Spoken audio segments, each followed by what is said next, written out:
আজকে বাংলাদেশে যা হচ্ছে এটা মানুষের কোনো কথা না। আমি আজকে রাজনীতিবিদ হিসেবে বলতে চাই না, আমি 16-17 বছর একজন সাধারণ মানুষ হিসেবে আন্দোলন করেছি, গুলি খেয়েছি, পা ভেঙেছি, আয়নাঘরে গিয়েছি, গ্রেফতার হয়েছি, রিমান্ড হয়েছে, বাসা ছাড়া ছিলাম, ব্যবসা ছাড়া ছিলাম, কোথাও কোথাও দাঁড়াতে দেয়নি।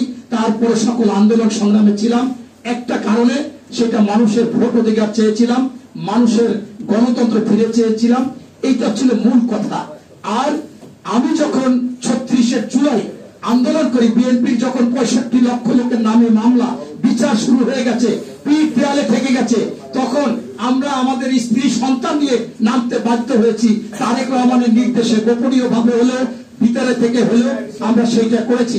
আমার সন্তানকে নিয়ে আমি আন্দোলন করেছি। তখন যখন জনগণ এসেছে, জিজ্ঞাসা করেছি আপনারা কেন এসেছেন, তারা বলেছে আমরা সুশাসন, সুনীতি, সুবিচার চাই, বাজার দর নিয়ন্ত্রণ চাই, আইন শৃঙ্খলা বাহিনী সঠিকভাবে চলবে, ঘুষ চলবে না, দুর্নীতি চলবে না।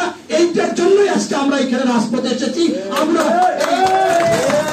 খাবার কিনে দিচ্ছি, গৃহিণী এসেছে, হকার ভাই এসেছে, আপনার পাঠাও চালক এসেছে, ভ্যান চালক এসেছে, রিক্সা চালক এসেছে, এই আশা ভরসা নিয়ে আজকে আমরা দেখতেছি শিক্ষক, মানুষ গড়ার কারিগর আসিফ মাহমুদের বাবা, সে আজকে ওই কারিগরি বাদ দিয়ে কিভাবে অর্থ জোগাড় করার, অবৈধ সন্ত্রাসী, দখলবাজ, চাঁদাবাজের কি কারিগর করা যায়, সেই কারিগরের প্রধান হচ্ছেন তিনি।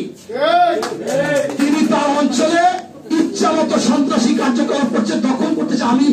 আমি ভেবে পাই না যে এই জন্য কি গুলি খেয়েছি, এই জন্য আয়না করে গিয়েছি, এই জন্য কি রাজপথে ছিলাম। সেইখানে আজকে যখন দেখি বিভিন্ন চ্যানেলে, খুব কষ্ট লাগে, কান্নাকাটি, মহিলারা কাঁদতেছে ওই আসিফ মাহমুদের বাবার নির্যাতনে, ওই আসিফ মাহমুদের নির্যাতনে মামলা দিচ্ছে। এখন তার বিরুদ্ধে কোনো কথা বলা যাবে না, পুলিশ ধরতেছে।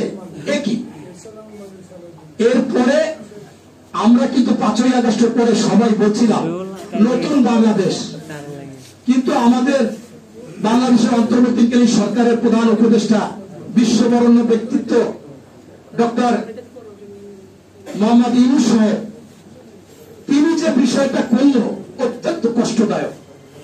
তিনি আন্তর্জাতিক পত্রিকায় যে সাক্ষাৎকার দিল যে ছাত্ররা, আমি বলছি তোমরা দল করো, বলছে না আমরা দল করলে একটা আসনও পাবো না, বলছে না তোমরা ক্ষমতায় যাবা।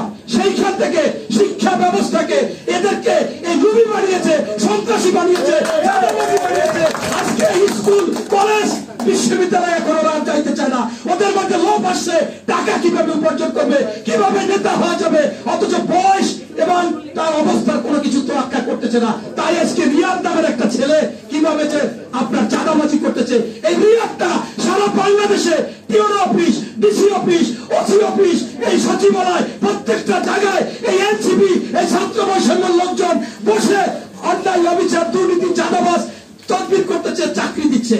অথচ দোষটা করতেছে আমাদের বিএনপি, একটা জামাতের যে দল আছে, তারা বিভিন্ন ধরনের কথা বলতেছে। দুঃখজনক, আমাদের নেতা বিএনপির ভারপ্রাপ্ত চেয়ারম্যান মহোদয় তারেক রহমান সাহেব 5ই আগস্ট থেকে এই সরকারকে অনুনয় বিনয় আবেদন করে যাচ্ছে, সন্ত্রাসী, চাঁদাবাজ, দখলবাজ, এই সিন্ডিকেট, তাদের কোনো দল নাই, তাদের গ্রেফতার করুন। আমার হাতে আছে বহিষ্কার, আমি বহিষ্কার করতেছি, বহিষ্কারও করেছি। উনি কি ক্ষমতায়, উনি কি মামলা করতে পারবে, উনি কি বিচার করতে পারবে? কিন্তু সেইটা জামাত ইনিয়ে বিনিয়ে বলতেছে। আমি শেষ করবো, আমার বক্তব্য বড় হয়ে যাচ্ছে। আজকে জামাতের একজন আমির, কি যেন তাহের সাহেব, নায়েবে আমির, কি বলে, পাগল হয়ে গেছে, বলে কর্মী সবাই বলে যে এখন একটু হাঁটুতে হাত দেবা, তোমরা হাঁটুতে হাত দিয়ে ভোট চাবা, ভোট চাইলে আমি যখন এমপি হয়ে যাবো, আমরা যখন সরকারে যাব, 5 বছর ওরা হাঁটু ধরবে, মানে হাঁটু মানে পাও, এখন পাও ধরবে, আর 5 বছর ওভারটার পাও ধরাবে। আবার বলে ওই যে আপনার সরোয়ার্দী উদ্যানে আপনার নাকি আল্লাহ তাআলা এই সমাবেশ করে দিছে, সেইখানে নাকি ফেরেশতাও আসছে। এই সমস্ত ওদের ডক্টর শফিকুর রহমান মাসুদ, সে বলে যে যারা পিয়ার মানবে না তারা কোরআনের সাথে বেইমানি করবে। এই সমস্ত কথা বলে মানুষকে জান্নাতের টিকিট দিতে চায়। স্পষ্টভাবে কথা, যারা বাংলাদেশে নির্বাচন চায় না, তারাই বাংলাদেশের শত্রু, স্বাধীনতার শত্রু, 52, 71, 90 এবং 24-এর শত্রু। নির্বাচিত সরকারের কাছে সবকিছু আমাদের যথাযথভাবে হবে এবং সন্ত্রাস, দখলবাজ, এই আইন শৃঙ্খলা সব সঠিক হবে।